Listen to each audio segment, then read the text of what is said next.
Hello, it's another Wednesday night, another News Extra night, and I tell you, it's real extra as usual, of course.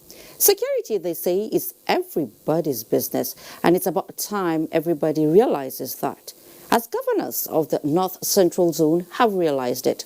That is to tell you that security tops the agenda on today's outing. Now, China is trending in the news globally, but for the wrong reasons, of course. The most populous nation in the world is at the heart of a new virus. We'll tell you about it and other health issues. And of course, the threat of the China virus will stop us from updating you on the business environment, the changing phase of the crocodile town in the northwest part of the country, and the eco-currency.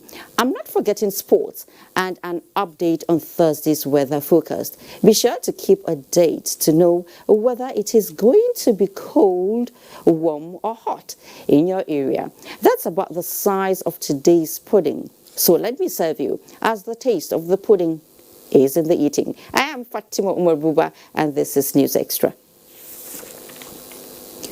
President Muhammadu Buhari has strongly condemned the terrorist killing of Lawan Andimi, chairman of the Christian Association of Nigeria (CAN) in Michiko local government area of Adamawa State, describing it as cruel, inhuman, and deliberately provocative. In a statement by the senior special assistant to the president on media and publicity, Garba Shehu, President Buhari expressed sorrow that the terrorist went on to kill the religious leader while giving signals at the same time of a willingness to set him free by releasing him to third parties.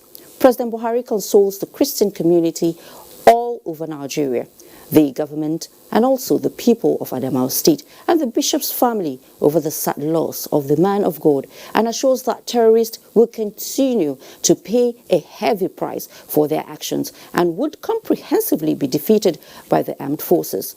President Buhari urged nations of the world to end all support provided to Boko Haram and Islamic State's West Africa Provinces SWAP terrorist group, whose only goal is to sow death, violence, and destruction in the sub-region.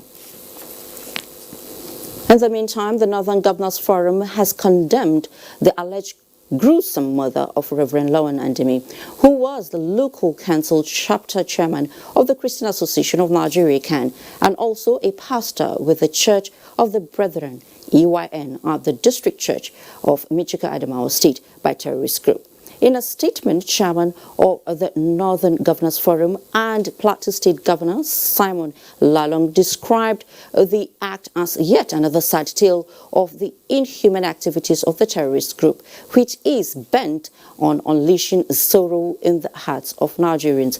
While commiserating with the family of the late clergyman, the church and people of Adamawa State, Lalong urged them not to allow the ugly incident affect their faith in God and love for humanity, as the death of the late clergyman cannot be a catalyst for hatred among Nigerians who are disgusted by the cruelty of the terrorist organizations. He said the Northern Governors Forum remains united in their support for security agencies to continue to rise up to not only terrorist groups, but all forms of criminality that seeks to divide the country along ethnic, religious, or political lines. Governor Lalong emphasized that the Northern Governors Forum stands shoulder to shoulder with President Muhammadu Buhari as he rallies the world towards defeating terror groups and their sponsors, as well as the purveyors of their bizarre ideology, which propagates sorrow, hatred,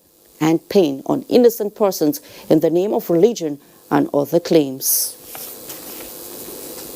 And if security is everybody's business, then allow me to use this idiomatic expression of hitting the nail on the head to say that the maiden edition of North Central Nigeria Police Regional Security Summit in Lafia of Nasarawa State exemplifies in all ramification issues puts to consideration towards strengthening community policing to rid the zone of criminality. Anchigili Magaz reports. Like other regions of the country, the North Central geopolitical zone has had its own share of security challenges, with recent declaration by stakeholders that peace is reigning. But more needs to be done towards tackling kidnapping, farmer-herders clashes and boundary issues.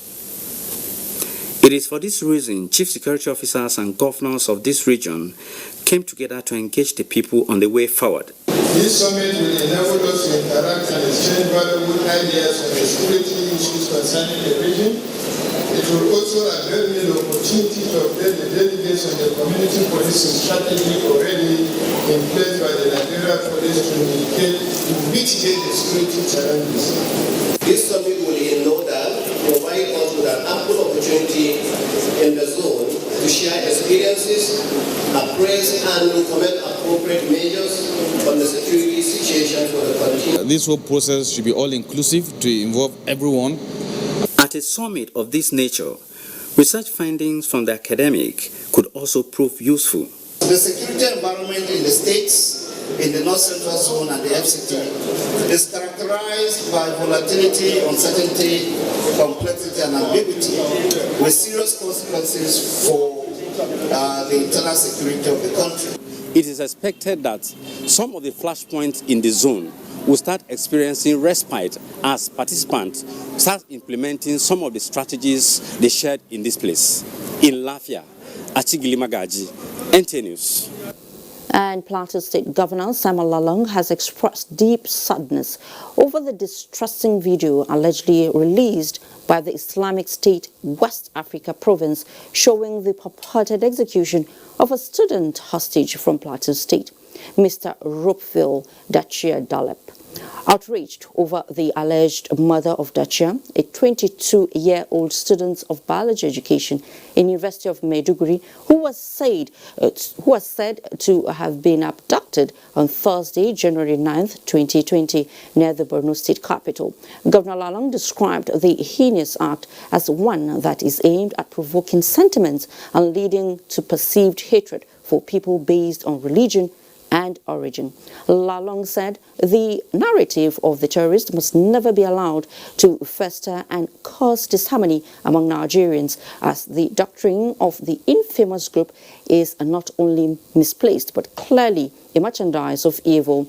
Governor Lalong commiserated with the family of Dachia and assured them of the support of the state government in this time of great distress, and stated government's commitment to ensure that those still under captivity are released while those behind this mayhem are brought to judgment. Now, hosting critical air assets, the 407 Air Combat Training Group Kainji is a strategic hub for training of NAF technicians for the maintenance of these assets. Correspondent Najatu Tijani reports on some of these activities during an operational inspection by the Chief of the Air Staff. Ready for takeoff. That's the sound of an Alpha Jet engine being tested on what is called a test bench after undergoing periodic depot maintenance at the 407 Air Combat Training Group, Kainji. Several air assets, including the Alpha Jet, are undergoing the necessary overhaul after reaching the limit of flying hours required for PDM to test the integrity of all components of the aircraft system. And the engine is good to go, they have fixed it, it's good to go, and we are going to mount it on our aircraft. This additional value has made it possible for us to now look at other engines in order to see how we can reactivate them and bring them back into flying status. Recall that the Alpha Jet has also had an avionics upgrade to enhance performance. This is the standard which Nigerian Air Force technicians are fully on ground to maintain. The process previously done abroad is now done here at the Air Combat Training Group, Kainji. They are also fully licensed to test the Lassa C6 engine used for the Alpha Jet, which is at the forefront of ongoing counterinsurgency operations in the northeast. In addition to inspecting the PDM, the Chief of the Air Staff also inspected other projects for the welfare of personnel at the 407 Air Combat Training Group with a hope to national security.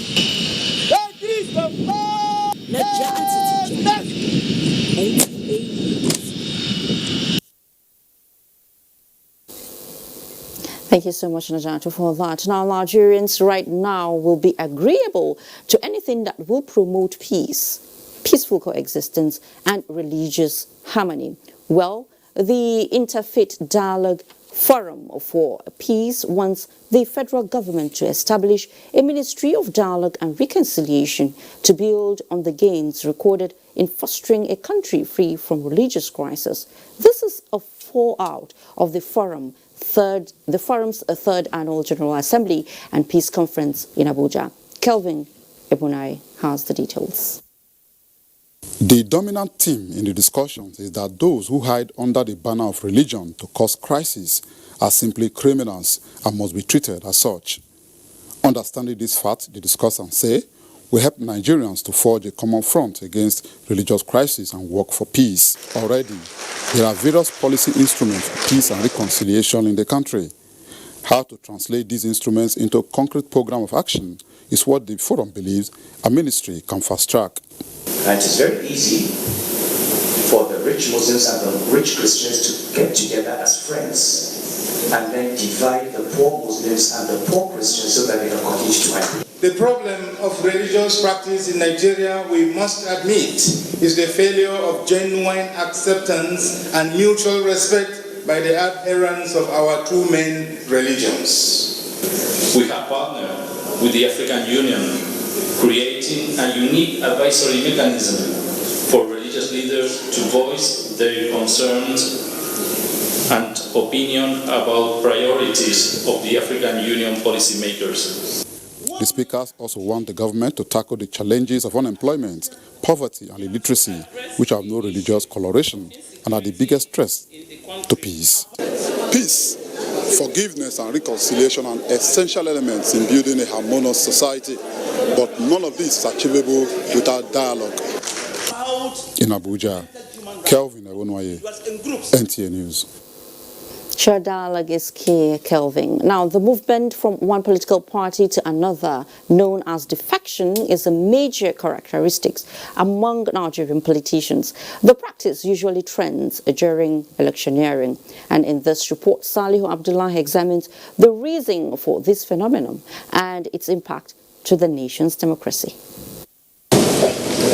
Ahmed Ali Gulak is a proud politician who has enjoyed multiple memberships of major political parties in Nigeria: the All Nigerian People's Party, People's Democratic Party, and now a member of the governing party, the All Progressives Congress. Defection in political party is normal, even in developed democracies. In Nigeria, the practice is fast becoming a trend among Nigerian politicians with no definite record due to its frequency. The point is that our people are there for their selfish interest, not for the masses. Because if they are for the masses, they will, even if their party did not win, they will stand as an opposition to make sure that there is good governance. The problem we have today now is because even when you start to propagate your party, to preach the gospel of your party to others, many places you will go, they will tell you, what are you bringing on the table? Consistency as a politician is what, for example, President Muhammadu Buhari symbolizes in his political career so far as a faithful member of the opposition. So he has remained consistent both in his ideology on how to go about the country and his personality. Besides, I believe that if you're in a political party and then anything has gone wrong, why don't you tackle it within there? Why don't you discuss with the leaders of the party? Although politics is said to be dynamic, the 2019 general elections have come and gone. The political atmosphere is relatively calm and governance in progress, except in Edo and Ondo states, where governorship elections will be conducted later in the year. Will defection, which has become a political trademark in the country with more than 90 political parties, fade? By the time you get to 21, 22, you will see a lot of defection. You even see some new parties will come up and you see people move to new parties. Experts canvass for realistic ideological background as a foundation of political parties, which will serve as watchword for politicians and reduce the rate of defection. For Ahmed Ali Gulak and his likes, will this be a reality? In Abuja, Salihu Abdullahi, NTA News. Good question there, Salihu. Now, for the second week running, the House of Representatives ad hoc committee investigating alleged non-remittance of unspent budgeted funds has been engaging ministries, departments and agencies of government. The Parliament wants to know how 1 trillion naira could not be accounted for over the last 10 years. A National Assembly correspondent, Lami Ali, has been following the investigative hearing. Central to this investigative hearing instituted by the House of Representatives is the resolve to clear insinuations concerning the implementation of zonal intervention projects.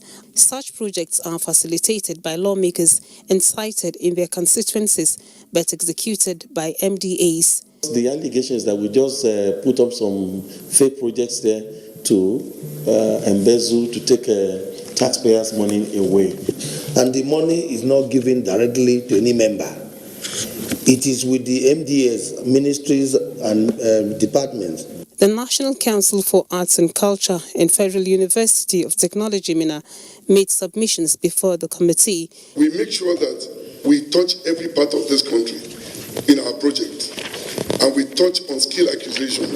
Other projects have been completed. It is only one project now that is outstanding, and that project has been ongoing since 2012. The National Teachers Institute and the National Agency for the Prohibition of Trafficking in Persons were requested to furnish the committee with necessary documents for this inquiry. The committee solicited the cooperation of all stakeholders to get to the roots of the matter. What this committee is doing is part of fighting corruption, which we must identify. Why is this amount of money here? You heard when they were asking one of my colleagues, you've been taking money for 12 years on one project. Why is it not completed? He said because the budgetary allocation is not enough every year. Now, this committee can correct that. From the National Assembly, Lami Ali, NTA News.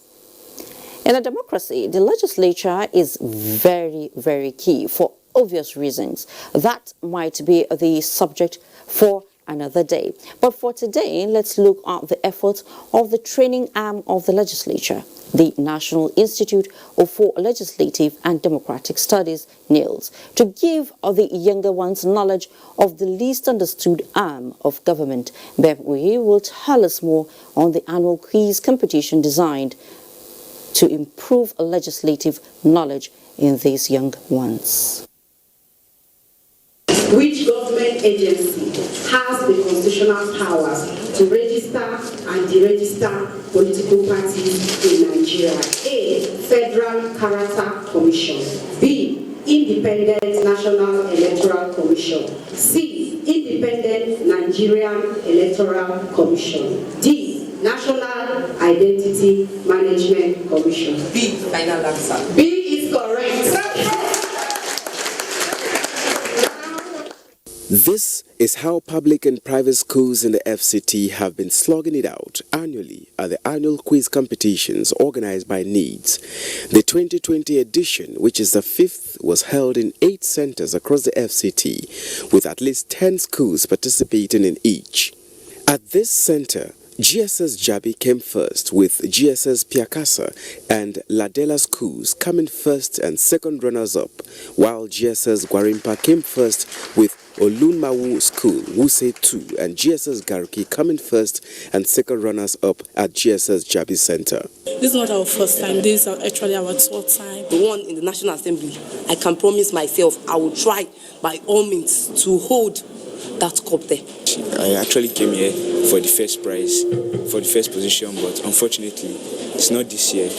So I wish the winning school good luck. The kind of answers, kind of response they give to some difficult questions, I myself as a teacher, I was wondering how they really get this knowledge. Director General NEEDS, Professor Abubakar Suleiman, says the institute is working on the directives of the President and the leadership of the National Assembly to inculcate in Nigerian youths the processes of legislature and its ties with democracy. And before this night assembly lapses, we ensure that we make it a national outlook. It's a contribution, modest contribution of mentoring our younger ones. Qualifiers from the competition will meet at the grand finale later in the month at the National Assembly Complex, Abuja. In another development, engineering students of Bayes University are now ready to take their studies to the next level. This is because a new state-of-the-art equipment have been provided to aid their efficiency in the profession. Joseph Johnson reports that Nigeria's former Vice President and Chairman Board of Trustees, Namadi Sambo, during the inauguration urged Nigerians to avail their words the opportunity of learning in the university, giving the excellence-driven policy of the institution.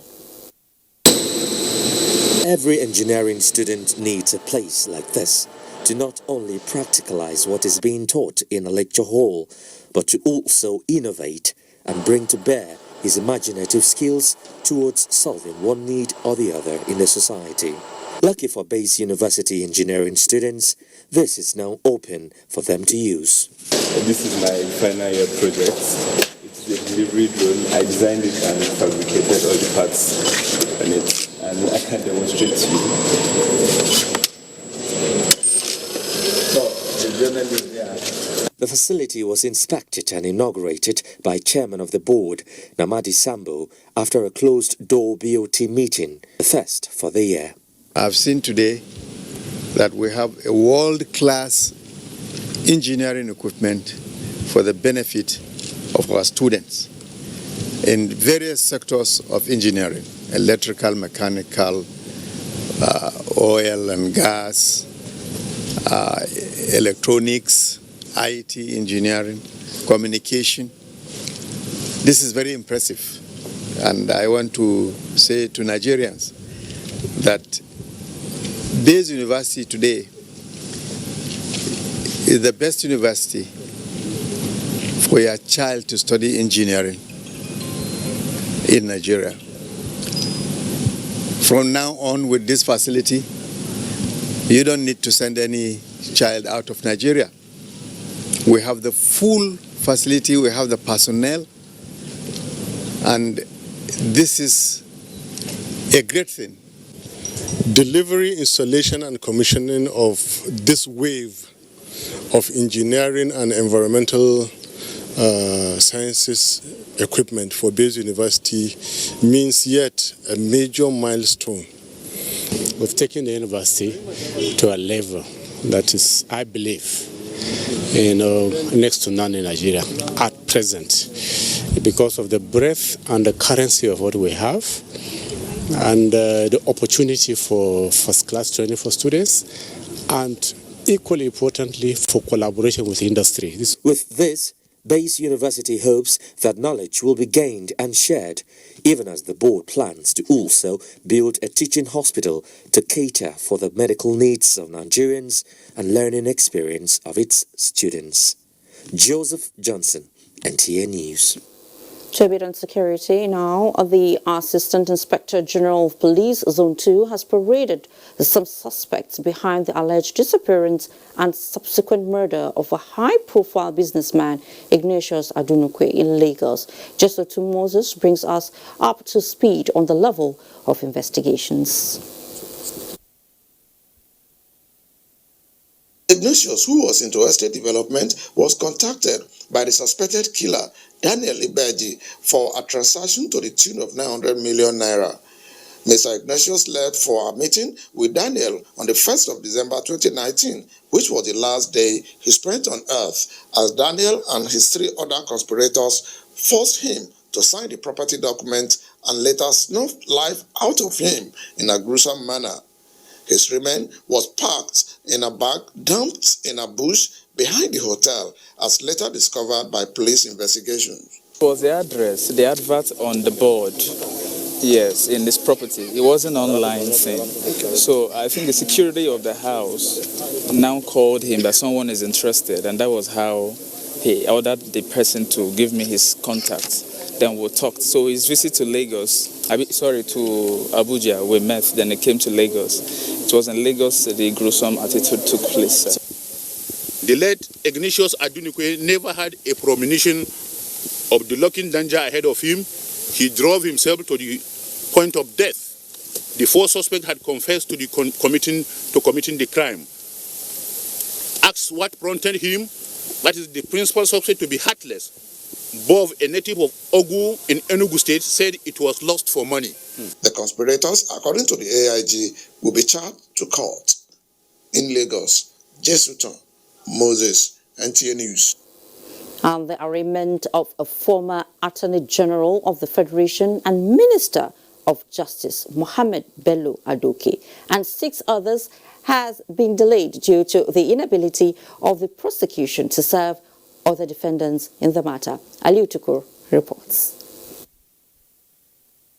The former Attorney General of the Federation and Minister of Justice, Mohammed Bello Adoke, arrived the FCT High Court sitting in Gwagwalada few minutes before 2 p.m. for his supposed arraignment. But the prosecution counsel informed the court that he did not serve the first, second, third and fourth defendants with the charge. The counsel says he was shocked to see them in court, even though only the 5th, 6th and 7th defendants were served. Although some counsel were willing to give up their rights of being served for the trial to commence, Justice Abubakar Kutigi says the trial cannot commence without other defendants being in court to take their plea, along with those present. He's been in their custody, and then they complained that they had not served him. I mean, if he had been outside, they could have said, oh, he was dodging service, but he's in their custody. So you ask them why they didn't serve him. Up to this morning, Adoke asked them for the charge. They refused to give any to him. I came back to this country voluntarily to defend myself. As a former Attorney General, I'm very ready to defend myself. You want to know why he's here, if arraignment is not here? It's simply because we were told that there was a beehive of lawyers in the court premises in respect of this matter. And in order to not to be taken unawares, we brought all the defendants so that we can explain ourselves to the court that these are the circumstances. Once service has not been effected, there is no basis for commencement of trial. The case has been adjourned to the 23rd of this month to enable the prosecution serve other parties. In Abuja, Aliu Tukur, NTA News.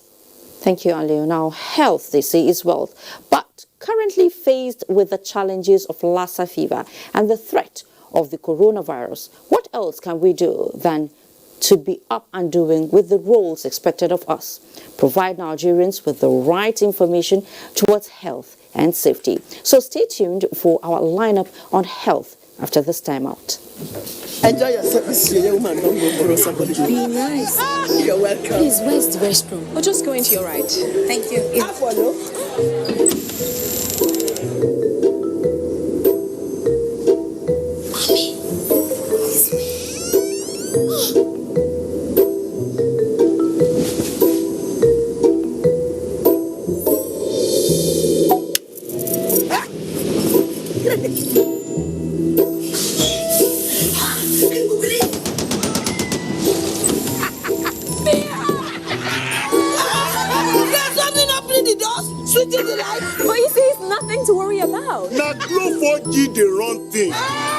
Data is oxygen. Glow 4G, the new speed of life.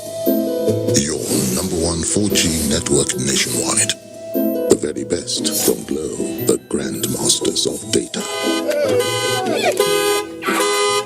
Distinguished candidates, registration for UTME and DE into Nigerian tertiary institutions takes place from January 13th to February 17th, 2020. Candidates are to check their eligibility for chosen programs and institutions on ibas.jamb.gov.ng before commencing the application process. Only one cell number can be used by one candidate. To generate profile code, send your surname, first name, middle name if any, by text to 55019. A profile code of 10 characters is received by the candidate in same phone number and IBAS alert for pre-registration checking. The profile code is presented to purchase UTME and DE PIN. To receive a lost profile code, resend to 55019 as a text message from the same mobile number. Do not give your password to any person, parent, not even JAB or any so-called tutorial teacher for any purpose. Do not register twice or take UTME and DE forms for the same year. You can upgrade your UTME to DE at no cost. Multiple registration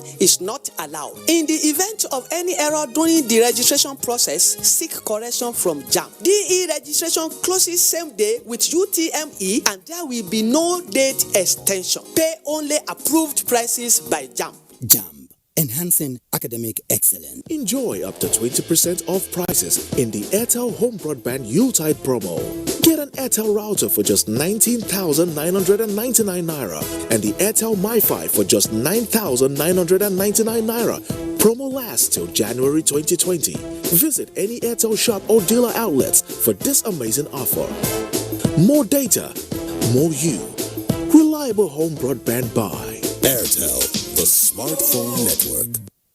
Admiralty University of Nigeria, ADUN, founded by the Nigerian Navy in partnership with international educators, is admitting students now. ADUN is open to all, and those who did not select ADUN on their JAMB can also apply. ADUN offers degrees in emerging fields including cybersecurity, forensic science, software engineering, as well as regular programs.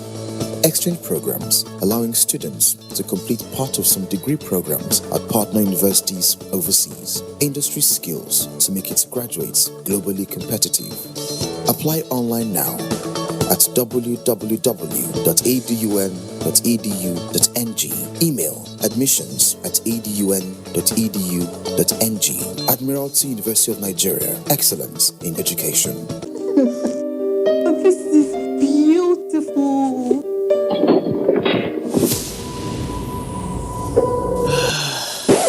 Quality is vital. Quality is Vitafoam.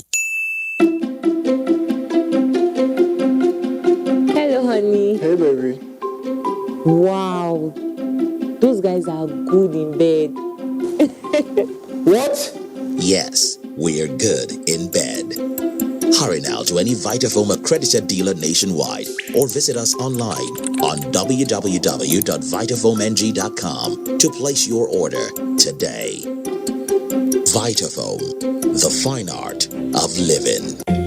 When headache strikes, I remembered Mom's advice. Son, don't let anything stop you. Sudrex acts fast to relieve headaches. Sudrex, win your day. Us football fans love banter. All kinds of banter. Like the bad belly banter. Dry banter. Your team can't even score an own goal. I beg, take Joe. This is the only cup your team will be winning this season. And then there's that. Better banter. Whatever the banter. Banter better with Coca-Cola. The official soft drink partner of the English Premier League. This year, the weather conditions Harmattan in Nigeria is harsh, with temperature dropping very low in some parts of the country. Many underprivileged children are exposed to these harsh weather conditions, putting them at risk to all sorts of respiratory infections with devastating consequences. We request well-meaning Nigerians to kindly donate warm clothing, blankets, beverages, soap, moisturizers, and other essential items for the benefit of these children. Get involved to support displaced and underprivileged children exposed to these harsh weather conditions. Powered by Aisha Buhari Foundation.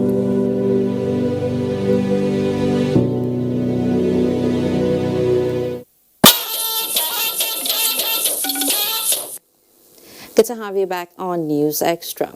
Now, the new coronavirus found in China called Wuhan pneumonia or virus has become a thing of concern as it has reportedly spread to countries like Japan and North Korea, and it is fast spreading to other parts of the world.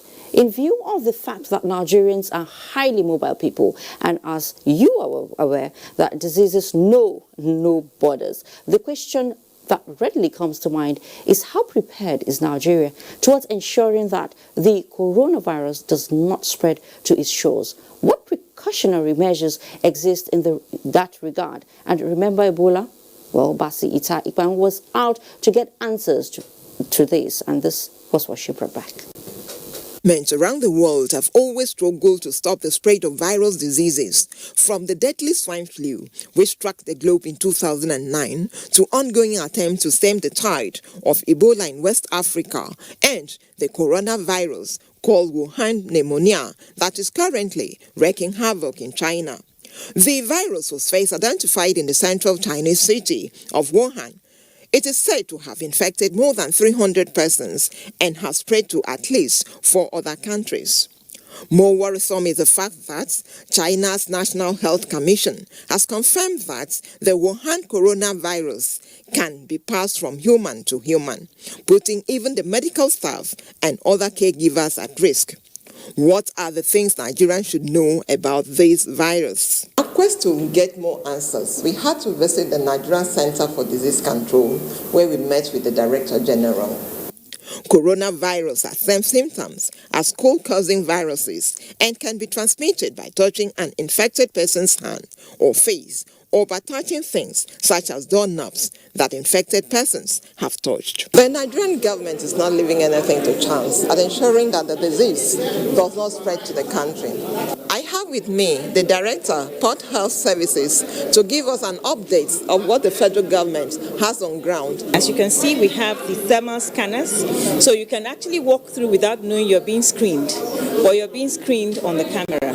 Furthermore, we carry out what we call visual observation to look out for passengers who show signs of communicable diseases. So when that happens, we step them aside, we ask them to step aside, we take further information, a travel history, and if it fits the case definition, then we escalate it and we activate the protocols and they get taken to a designated health facility for further management. Some people who spoke with NTA News said it was time for Nigerians to imbibe health-seeking behaviors, wash their hands, and imbibe good hygiene more than ever. Just stay healthy. Just stay healthy. Stay healthy. The environment clean. Your house, your environment. Make sure. Don't wait for Abuja environmental people to come over. Take care of you. You can take care of the environment. Make sure things are in order. Basi Taikbang, NTA News. Meanwhile, the Federal Airports Authority of Nigeria (FAN) has advised passengers and other airport users to comply with all quarantine procedures at the nation's airports in an effort to protect passengers from the epidemic ravaging some countries and to prevent the spread of such communicable diseases into Nigeria.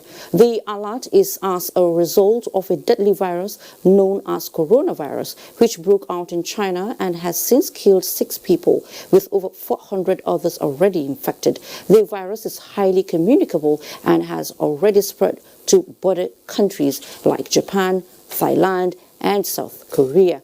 A statement by the General Manager, Corporate Affairs FAN, Henrietta Yakubu, stated that all the equipment and personnel used in combating the deadly Ebola virus in 2014 are still very much in place at the airports. The authority, in collaboration with the Federal Ministry of Health, confirmed the adequacy of thermal scanners at the airports to prevent the importation of the virus through the airports. The scanner monitors the temperature of passengers and captures their pictures when passengers walk past the scanner.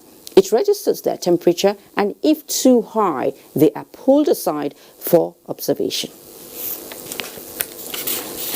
And still on health, 16 people have died and 84 others on admission at the Infection Control Center of the Federal Medical Center, Owo, following an outbreak of new cases of Lassa fever in Ondo State.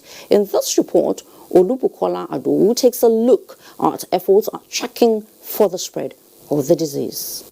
This is the Infection Control Center at the Federal Medical Center of Ondo State, which is one of the 5 treatment and management centers for Lassa fever in Nigeria. Though the situation here looks very quiet, but the attention of governments, health workers, and other caregivers are focused on the center as a result of the outbreak of the devastating disease that has already claimed lives. The hospital management here at the Federal Medical Center has confirmed that there are patients suffering from Lassa fever who are currently on admission at the Infection Control Ward. As at the last count, 84 cases have been recorded from 1st January this year. So far, we are following up 671 contacts. And we are not able to follow up all of them. This 671 contacts is contact of less than half just about half of the 84 cases. The state government confirmed that Lassa fever outbreak has been recorded in 4 local government councils and that personnel are being mobilized to curtail the spread of the disease. Really, you have a duty to keep your environment clean. Your dump sites now should not be within the city. Try and find a way to move it further away. Lassa fever outbreak seems to be a recurring decimal in Ondo State. For instance, last year there were 102 cases with 15 deaths.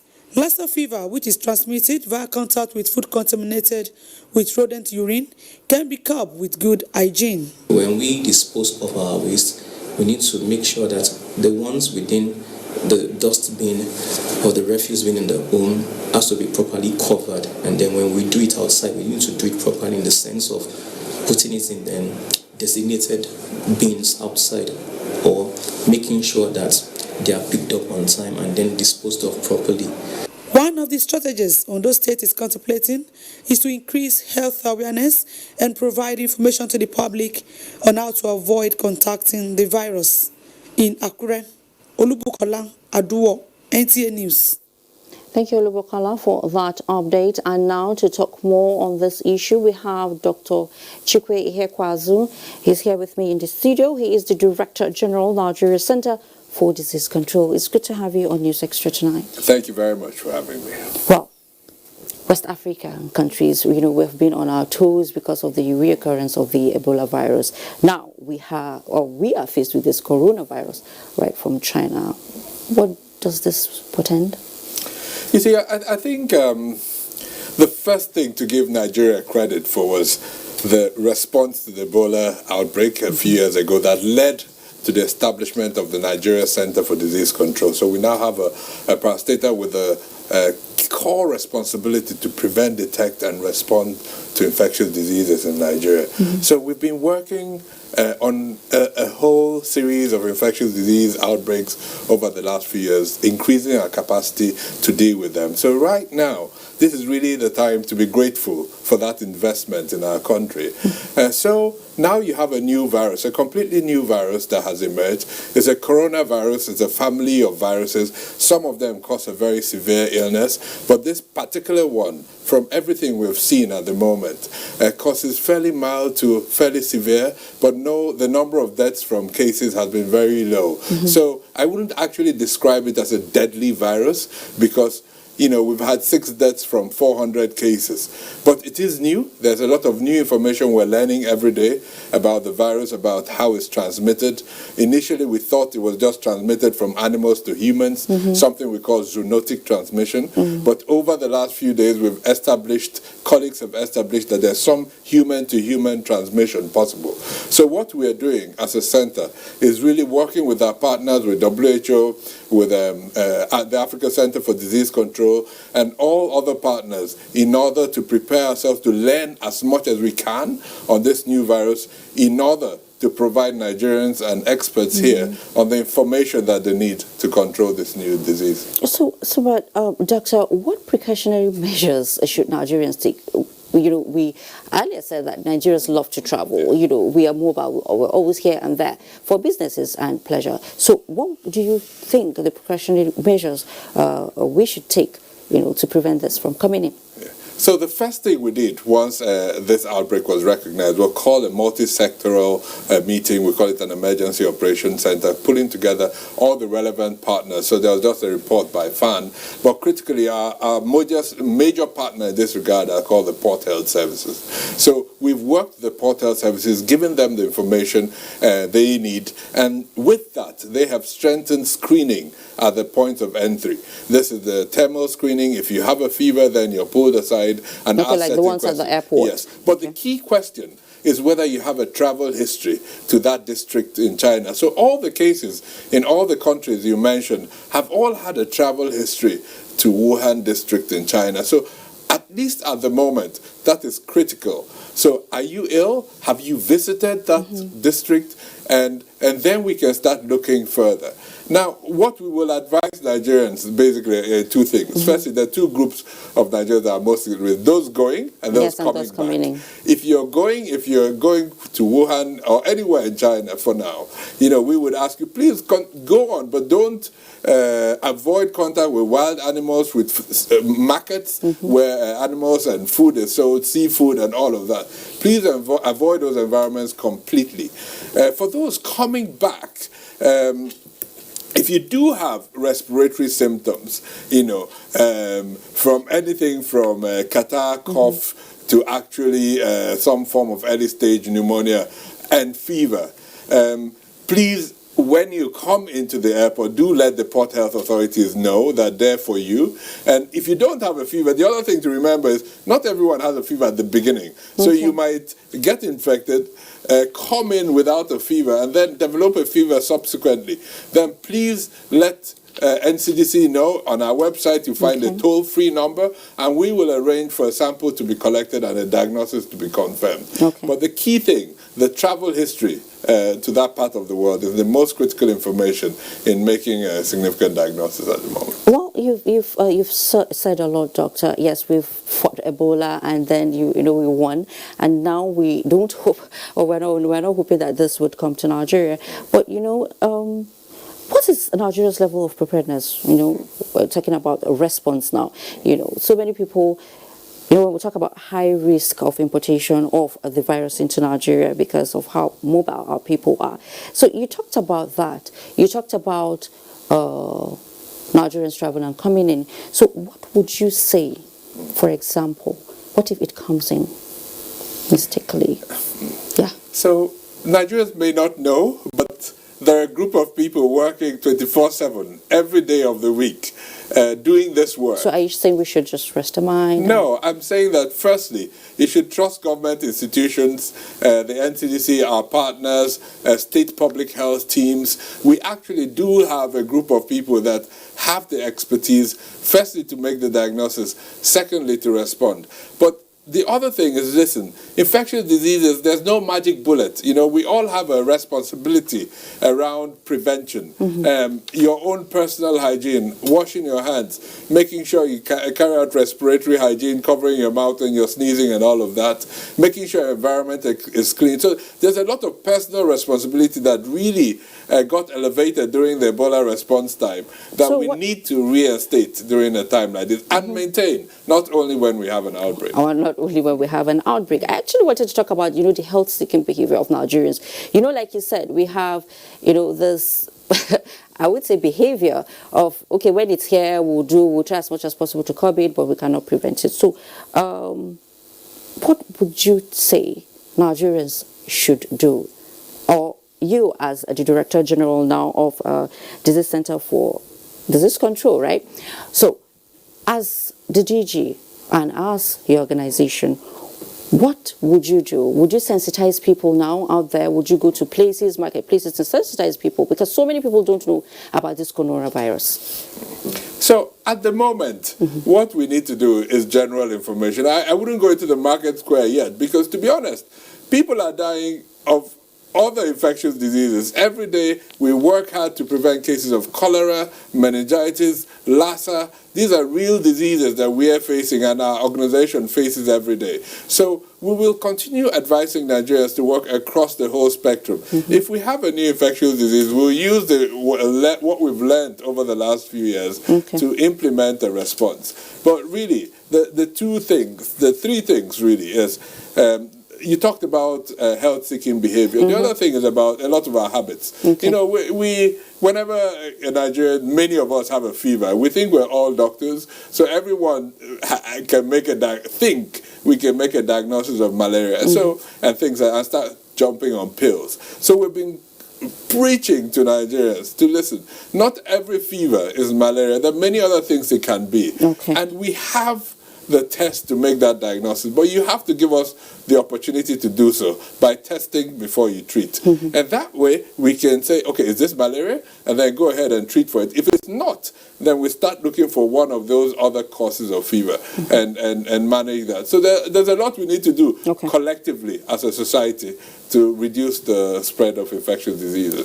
We watched a report, from Ondo, and we had of, a Lassa fever and that of Ondo and Kano. So can you bring us up to speed with the efforts at, dealing with the situation? Yeah, so over the past few years, we've had a lot of Lassa fever cases. Specifically, the highest incidents have been in 3 states, Ondo, Edo, and Ebonyi states. Now, I'm particularly proud of the work done in Ondo. 3 years ago, there was no treatment center, there was no lab, very little capacity. If you go to FMC or Wana, we've really collaborated with the state government in Ondo State and worked to develop a center that has the expertise. They have a brand new molecular lab so that the tests can be done in that facility, preventing, reducing the time to treatment.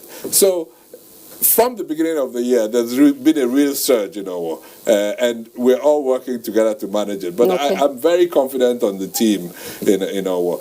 If I can say one thing about Kano, because it's also of particularly importance to us. Yes, I wanted to say that. I said we've had the cases of Kano, even though we've not, really, played the film. So can you tell us more on the Kano issue? Yeah, so in Kano, there have not been too many cases reported in the past. So there's been a lot of anxiety. What we've had are 2 healthcare workers who were infected and unfortunately passed away. They managed the case of probable Lassa, and they probably did not carry out full infection prevention and control while they were managing that case, and it has caused a lot of anxiety. And now we already have a team in Kano supporting the Aminu Kano Teaching Hospital, and we're working with the state team. We've provided prophylaxis for all the healthcare workers and tried to reassure them and reduce the anxiety. But the key thing about that Kano thing is it's something we have to all learn.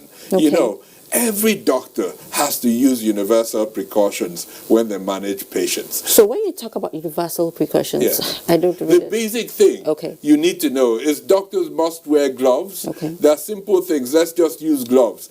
Nobody comes in with Lassa fever written on their face. The patients that come into a hospital could as well be malaria, it could be influenza, it could be Lassa. And Lassa is really transmissible from person to person if you don't use gloves. So this is really an appeal to all our healthcare workers in Nigeria, especially now. Please, if you ever took a risk of not doing that, do it. And please, as Nigerians, as citizens, we must insist that our doctors use gloves. Don't be shy to ask. I know we live in a hierarchical society, but please, everyone must have the confidence to insist that their doctors and nurses put on gloves when they're examining you. Thank you so much, Dr. Chukwe Ihekwazu. It's really good to have you on News Extra, and that was a very interesting and educative one, I must say. He is the Director General, Nigeria Center for Disease Control. Now, most people appreciate the saying, health is wealth, only when they are ill, apparently. The Lagos State Governor does not have to fall ill or let his people fall ill to know. He is stepping up to enhance healthcare delivery in the state. Victoria Olabode reports that there is a remarkable increase in the budgetary allocation to the health sector this year, and stakeholders are happy about the development. After all, health is wealth. Wealth. And the wealth of any society is determined by the state of health of its working population. Having realized this, the state government, under the administration of Governor Babajide Sanwo-Olu, put various health initiatives in place to ensure healthy lives for Lagos residents. Our prevention strategy, we're building a more robust health infrastructure, primary health care, so that we can achieve the universal health coverage to try and retard the movement of our healthcare professionals abroad. That means that we need to pay attention to their training, to the environment in which they work, to their welfare packages, and to their remuneration. Another step taken by the state government to improve accessibility of Lagos residents to quality healthcare services is the health insurance scheme, which was borrowed from the federal government. Health insurance, like I did talk about, solidarity is all being able to pool our resources together so that when it's my turn, whatever we've pulled together, I can benefit from it. When it's your turn, whatever we have pulled together, you can benefit from it. The more money you put in health, the more you are able to achieve as health practitioners, I want to believe that the health there, the populace is going to be very fantastic. Some residents of Lagos enumerate the challenges they face in government health facilities and how health insurance scheme and how improved remuneration of workers in the state health sector will enhance healthcare delivery in the state. Government can at least ease that area by employing more staff and then delegate duties. I just feel they should get more competent hands to man different positions. I was in the hospital when it was mentioned, and I feel it's a very good scheme for households with low income. For the respondents, the state health insurance scheme needs more awareness for the people to harness the benefits. With a population of over 20 million people, qualitative healthcare in Lagos State has been a challenge. However, with a remarkable increase in budgetary allocation in Lagos State this year, residents will be able to expect better healthcare services. In Lagos, Victoria Olabode, NTA News. Thank you, Vicky.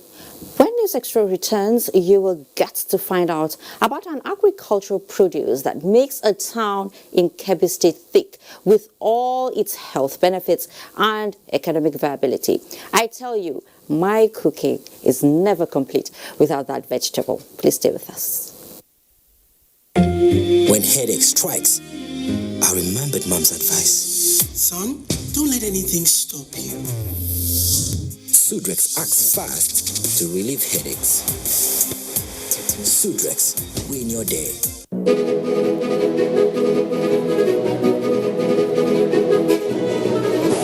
How did I get here? It all started shortly after I graduated from MSTC, the Model Skills Training Center, with a certificate in ICT. I successfully developed a data management program that has been called the software of the future. Thanks to its success, everyone wants it. And as you can see, now everyone wants me. But I'm not alone. The skills training programs at MSTC are equipping young Nigerians to become the next big success story. Whether it's ICT, mechatronics, facility technology, electronics and computer networking, or culinary studies, a certificate at MSTC is the way of the future. And just like me, there he is. Everyone will want you to. ITF, developing the nation's human resource. As you know, kids' exam time is exam time for moms too. The child prepares intensely, so does the mom, taking care of every little thing. But germs can ruin it all.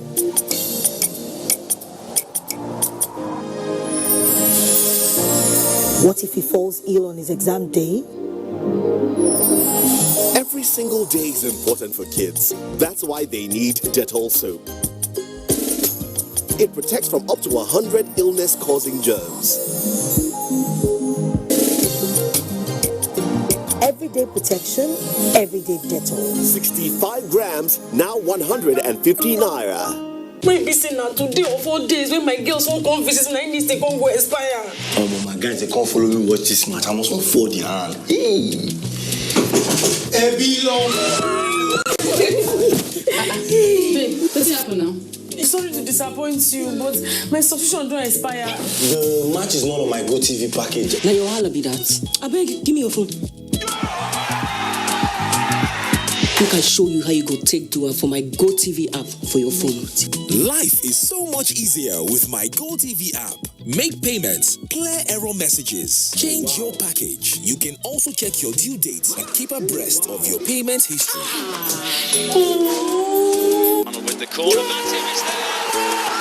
The new My GoTV app is everything you need in one place. So what are you waiting for? Download My GoTV app now from Google Play or App Store to enjoy the easy life. GoTV. Live it, love it. Welcome back. It is now time for us to join Abolade Salami in Lagos for briefs on happenings in the business world. Abolade, it's really, really good to see you. Same here, Fatima. It's good to see you again. Addressing fundamental issues limiting the smooth operation of free trade and economic integration among African sub-regions should be on the front burner of policymakers as against the adoption of a common currency. Some economic analysts who spoke with NTA News said the decision by the federal government to withdraw from the initiative is in the best interest of the country. The decision reached by some Franco countries under the aegis of West African Economic and Monetary Union to adopt a new common currency as against CFA this year did not all go well with the Anglophone countries, which Nigeria is a member. The need for the West African sub-region to urgently resolve issues bordering on convergence criteria, trade relations and economic integration, analysts emphasized, remains crucial to any other policy. That's what we call the convergence criteria, among which the countries within the currency zone must have single-digit inflation. How many countries in the sub-region have single-digit inflation? Then there's the issue of the fiscal deficit to GDP, which should not be more than 4%. There's the issue of the tax revenue to GDP, which should be at least 20%. How many countries in the sub-region have that? Introducing policies that will foster trade liberalization and economic development of the regions, they say, is paramount to the adoption of a common currency. If Nigeria accounts for almost half of everything that matters within the West African sub-region, then why should an external party from somewhere dictate terms and conditions under which we should have economic cooperation, economic integration, common currency? That should not be acceptable to us. He submitted that with Nigeria having over 40% of population and 50% of trade volume in GDP size in the West African sub-region, the country cannot be turned into a dumping site. The nation's domestic economy between January and September 2019 had growth performance of 2.17% due to the sustained drive of the federal government at repositioning the economy on the trajectory of development. The growth, though fragile, has positively expanded 10 sectors and placed 3 others on moderate performance, while 6 contracted in the third quarter of 2019. President, Lagos Chamber of Commerce and Industry, Toki Mabogunje, while reviewing performance of the economy in 2019, said private investment inflows to the country stood at $19.17 billion from first to third quarter of the year, while exchange rates demonstrated relative stability.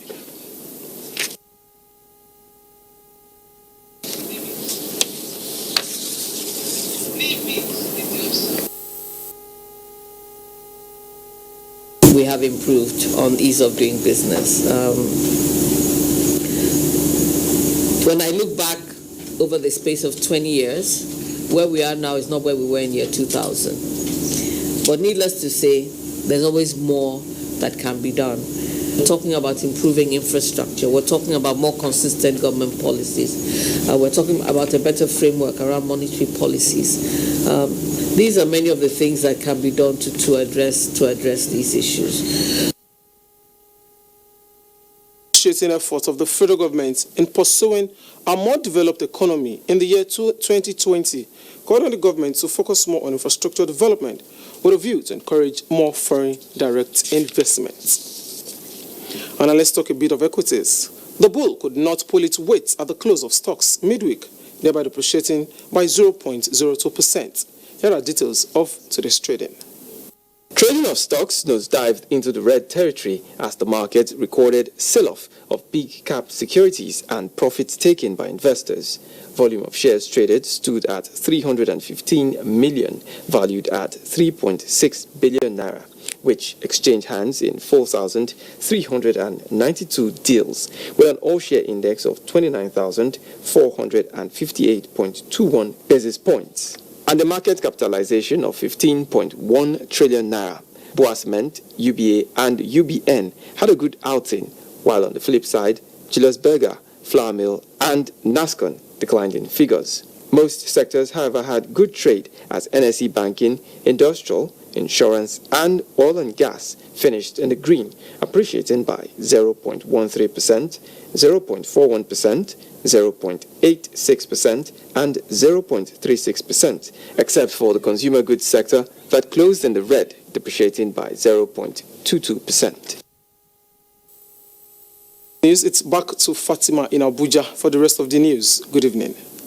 Well, thank you so much, Abolade, for the business package. Now, farming has played a vital role in the federal government's diversification drive in recent years, and one of such efforts in Kebbi State is onion production in large scale by small-scale farmers.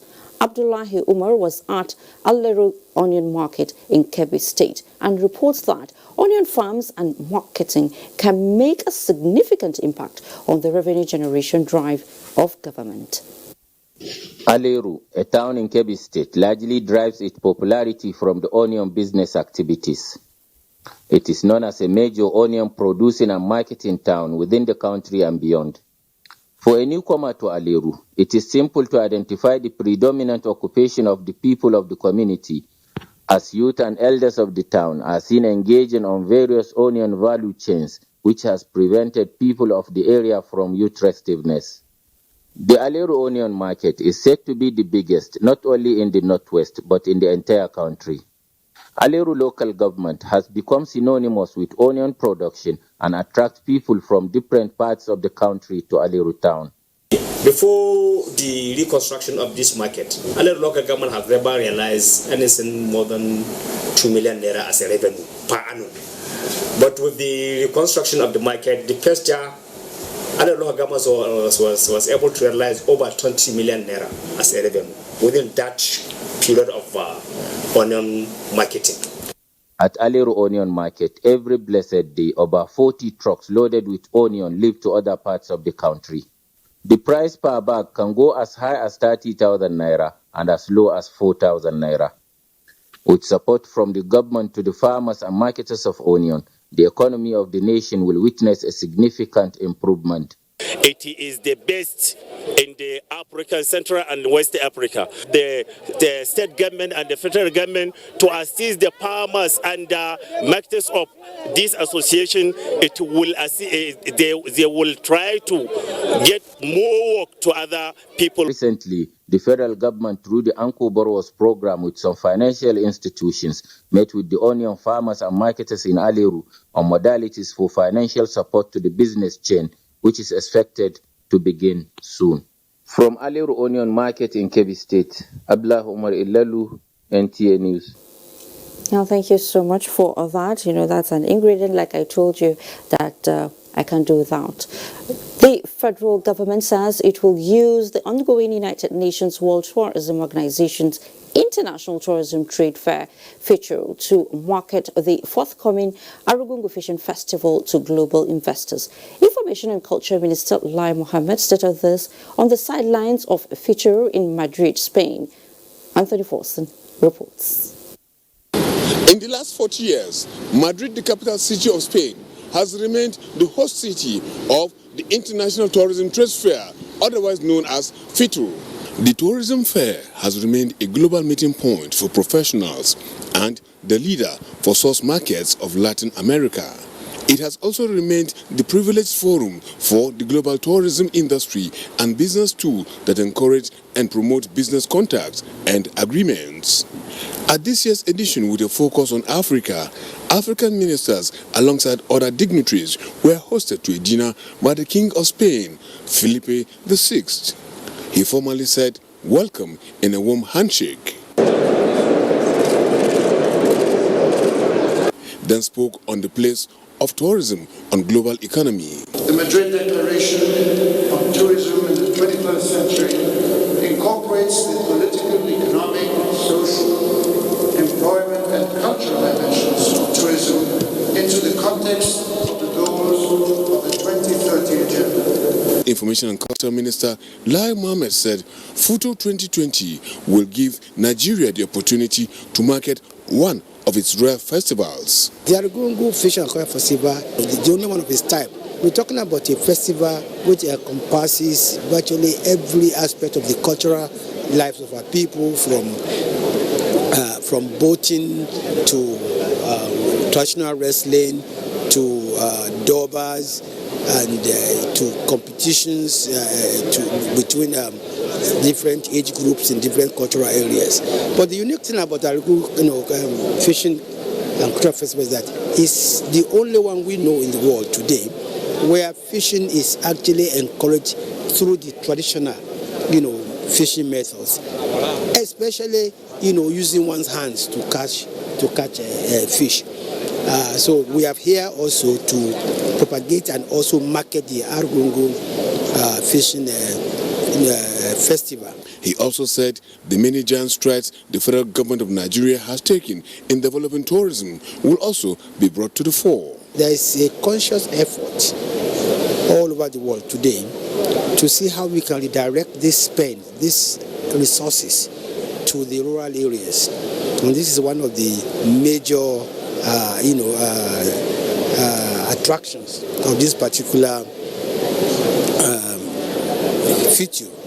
Fortunately for us in Nigeria, we have already also aligned our tourism vision to shift attention to rural tourism. This is why we can see that we're encouraging, palace museums. We're encouraging museums in churches. We're encouraging museums in places of worship, because at the end of the day, it is the people that actually the owners of these cultural sites, the owners of these cultural intangible assets and assets. The minister will be on a panel to discuss tourism investment and business forum for Africa. In Madrid, Spain, Anthony Forson, NTA News. In another development, Nigerians will now be able to have first-hand information about road traffic areas with gridlocks, as well as where can be called no-go areas once the national traffic radio is commissioned. FRSC Corps Marshal Boboye Oyeyemi made this known during an inspection tour of the facility at the Corps headquarters in Abuja. Oyeyemi Ajayi has the details. The station will be running on 24 hours. There is commission that would do what... These are not the regular voices you hear anchoring any radio program, but maybe one of them could become frequent on FRSC's National Traffic Radio. This is just a test run on the radio station, which is set to be commissioned, and that is why the Secretary of the Government of the Federation, Boss Mustafa, is here to inspect the facility.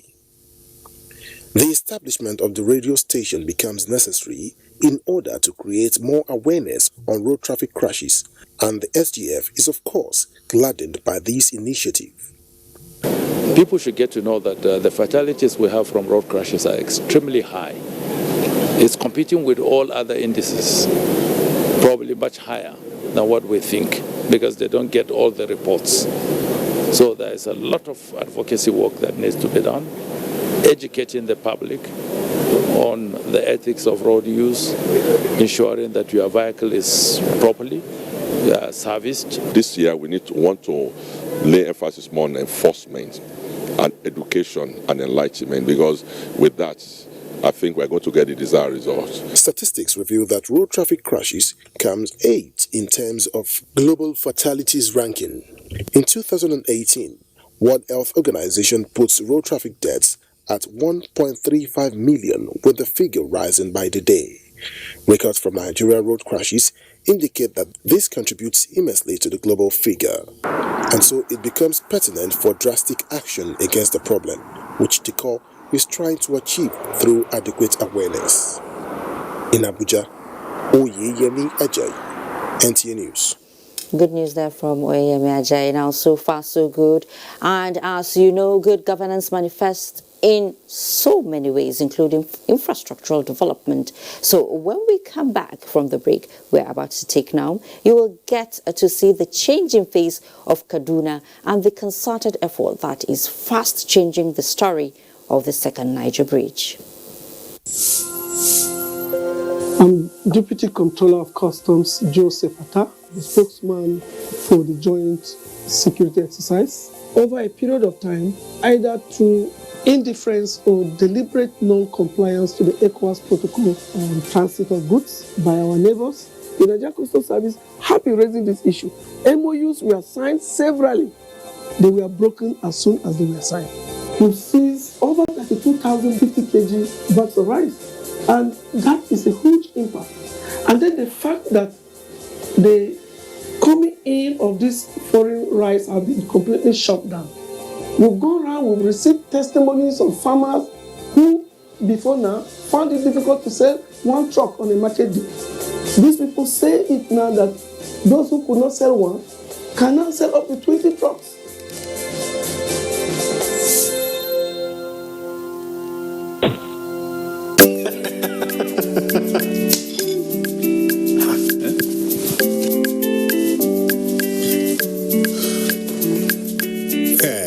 Channel where you watch just now don't waka. No panic. Then say me no panic. You go do it by yourself like ABC. Oh yeah, press the menu button on top your remote. Scroll up and down till you see Information Central. Then press OK. Press OK.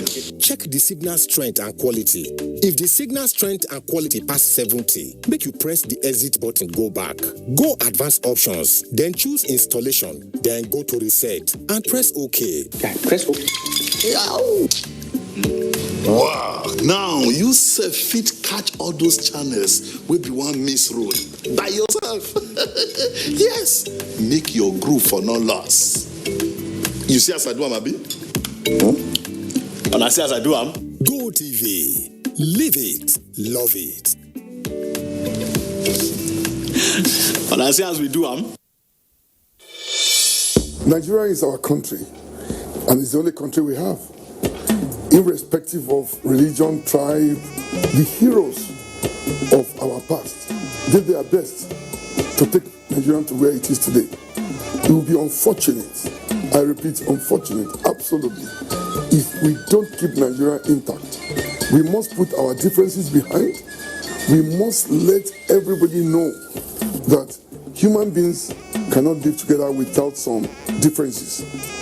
But at the end of the day, our country is Nigerian. It must always come first. Get ready for the Unity Challenge reality TV show. Coming soon.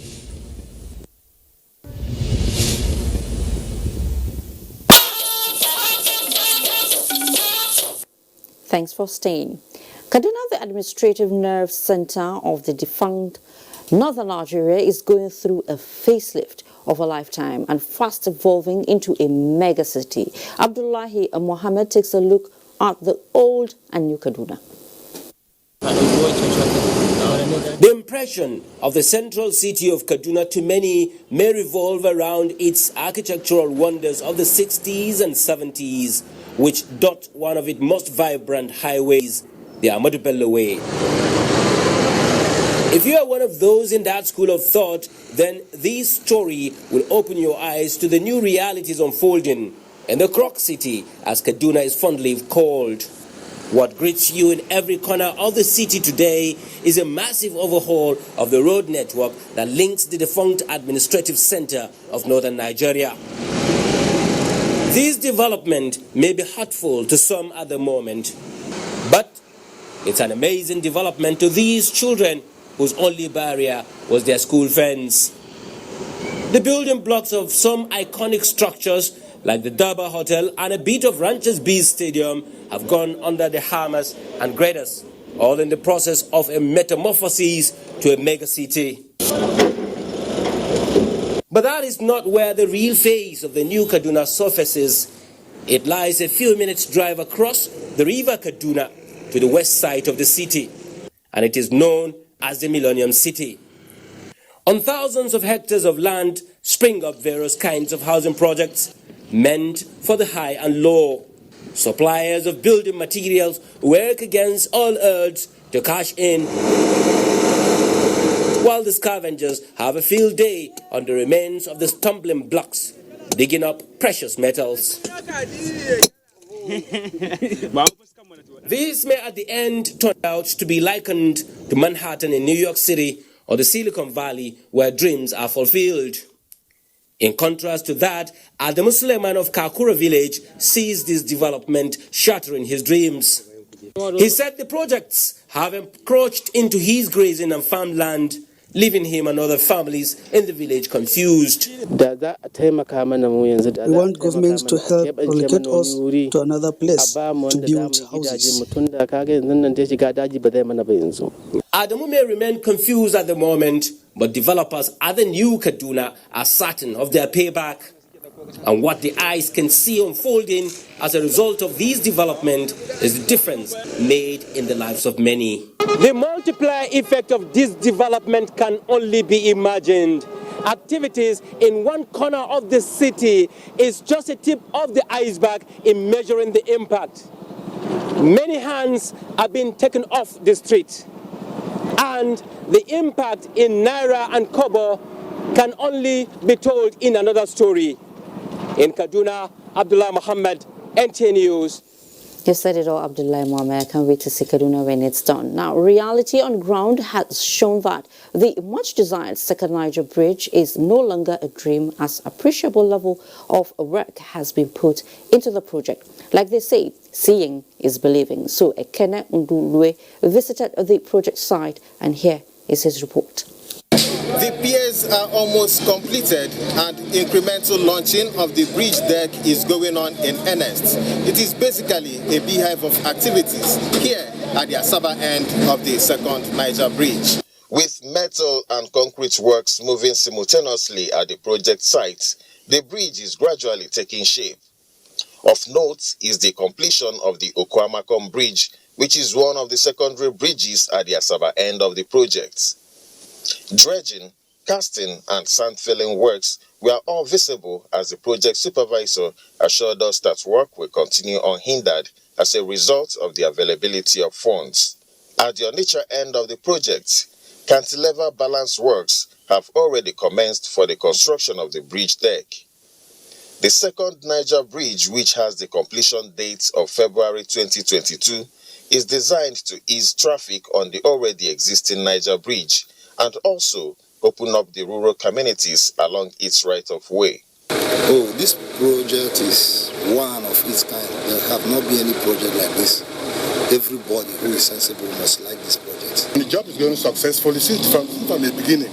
When Buhari entered office, it's going successfully up to today. The work is in progress. Appreciable level of work was also visible at the Atani end of the project with the completion of the Atani Bridge, as well as ongoing earthwork from Asaba in Delta State to Obosi in Anambra State. From all indications, this signature project of the President Buhari administration will be completed in stipulated time. In Onitsha, Ekene Ndulwe, NTA News. And a warming up to take our final stop, but that will be after we take you through happenings in the world of sports. So hang on so that together we'll wind it up nicely. Your